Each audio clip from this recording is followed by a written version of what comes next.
depends kung ano ba ang purpose ng pag-acquire mo ng property nito. Is it for investment or for personal use? Hi guys! So another episode on the road with Gwen and Dano. Yes! So for today's video, ang pag-uusapan natin is paano ka nga ba magsisimula sa real estate investing? How does that journey work? Paano ba mag-start sa real estate investing journey? Oo, hindi lang naman investing, no? Siyempre, hindi naman lahat mag-i-invest lang din naman. Siyempre, kung paano ka ba bibili ng unang-unang property mo na gagamitin mo rin naman. Although, sa bagay, tama ka rin naman, no? Hindi, halos lahat din naman kasi kahit paggamitin mong entity siya, pwede pa rin siyang investment kasi all of your properties naman, it doesn't mean naman na yung una mong bibilin is yun at yun na lang din naman yung magiging property mo in the end. Madaling na lang mag-upgrade, na lagi namin sinasabi sa clients namin, no, na sobrang dali na mag-upgrade once na nasimulan mo na ang property investment. Yes. So first, ano ba kailangan mo para makapagsimula ka? Una, dapat alam mo kung anong type of property yung gusto mo bang i-acquire. Oo, ano ba yung kailangan mo? Gusto mo ba yung house and lot? Gusto mo ba ng condo or gusto mo lang ba ng lupa? Paano ba malalaman yan? Sige nga, Chloe. Actually, it depends kung ano ba ang purpose ng pag-acquire mo ng property nito. Is it for investment or for personal use? Bakit ba hindi nagiging investment ang personal use mo? Kasi syempre, hindi siya magiging self-liquidating asset or it wouldn't give you income.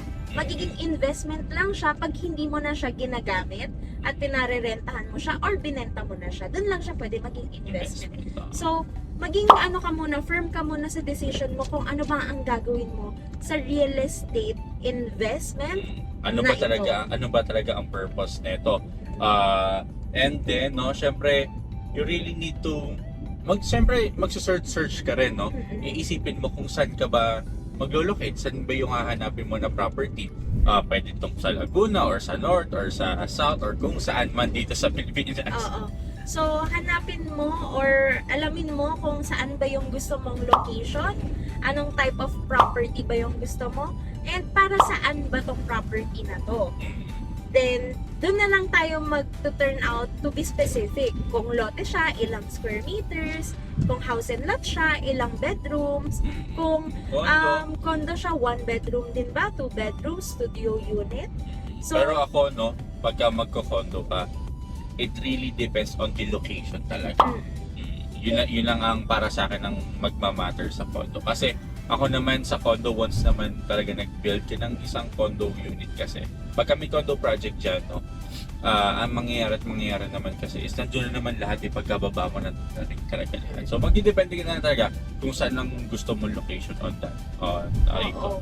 Kung malapit pa siya sa mga commercial spaces, so sa mga leisure, for example, like si Zadia, pagbaba mo, paglabas mo ng Zadia, nandiyan na si Paseo New Valley, sila Soledad. Nandiyan yung mga townships. So, if naman kay Berkeley or kay Stanford ka naman, andyan ka naman sa exclusive subdivision na malapit ka sa Gulf City.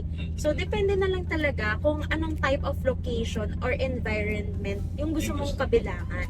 So, pagkatapos nun, love, anong kailangan natin alamin? Anong kailangan malaman ng mga buyers para ma-figure out nila Siyempre, no, para sa bago ka rin makapag-decide, no, siyempre dapat alam mo rin kung magkano magiging budget, no?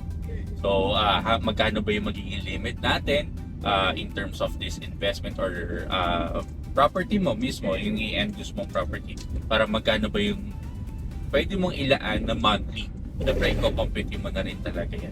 Pero kami, no, madali kasi talaga magsabi ng budget. For example, sige, ang budget ko 2 million or may cash ako dito na 2 million. So, pwede na ba yun? Ganyan. Kami, no, ang marirecommend pa rin talaga namin is mag-consult kayo with a real estate consultant. Kasi, ang real estate profession, ang real estate profession, talagang professional. sorry. Ang real estate professional, no, is just like doctors. Meron niya mga specialty, meron niya mga special, for example, location, tsaka mga projects, kung ano ba talaga yung magiging best fit para sa inyo. Ay doon papasok talaga yung trabaho nila. And most of the real estate professionals, no, they do offer a free consultation call, no. Like us, kami before din kami magbato ng property with a client, no, ng property project with a client, we make sure talaga na nako-consultation call namin muna sila.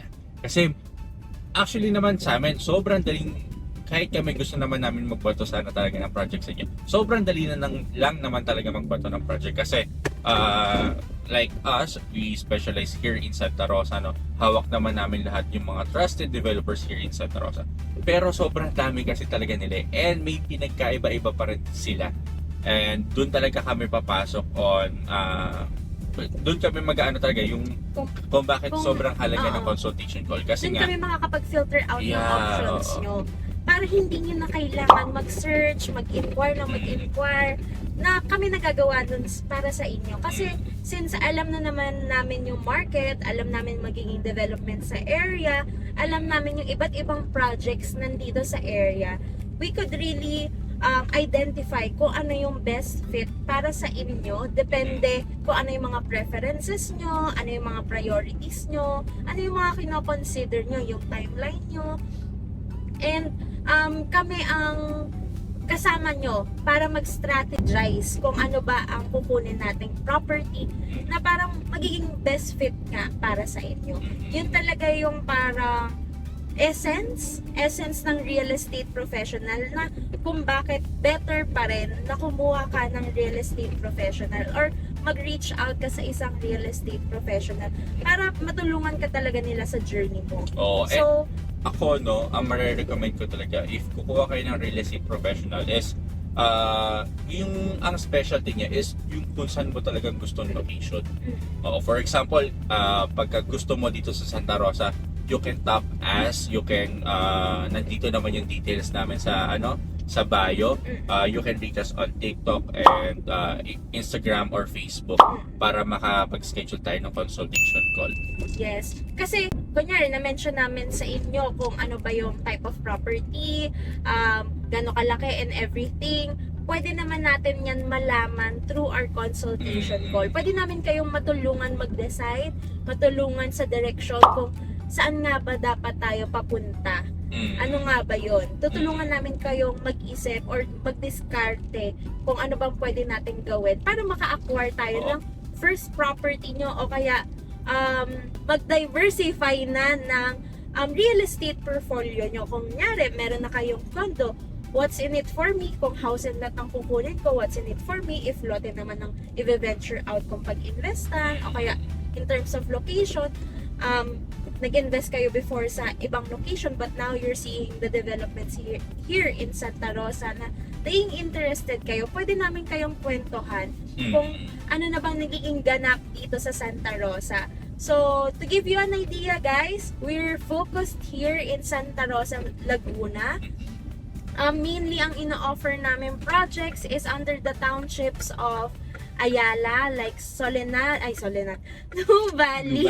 New Valley, Greenfield City, sila Zadia, sila Trava, South Forbes, SMDC projects, and also Villar projects. Lahat yan, basta nandito sa sentro ng Santa Rosa, dyan talaga may expertise kami in this area. Alam namin lahat ng development and history ng areang to, kaya with confidence, we could say na kaya namin kayong tulungan.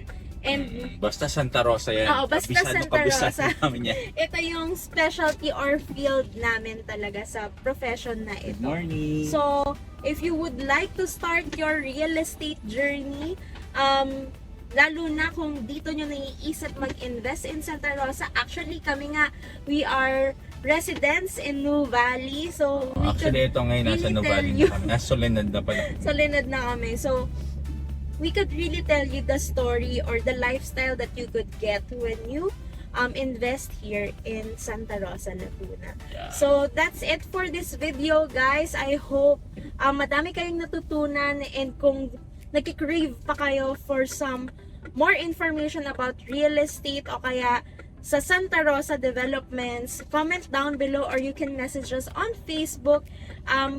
Lagay na lang namin yung link in the comment section or sa description down below. And maybe after this video, maglagay kami ng kung saan nyo kami pwedeng i-reach out.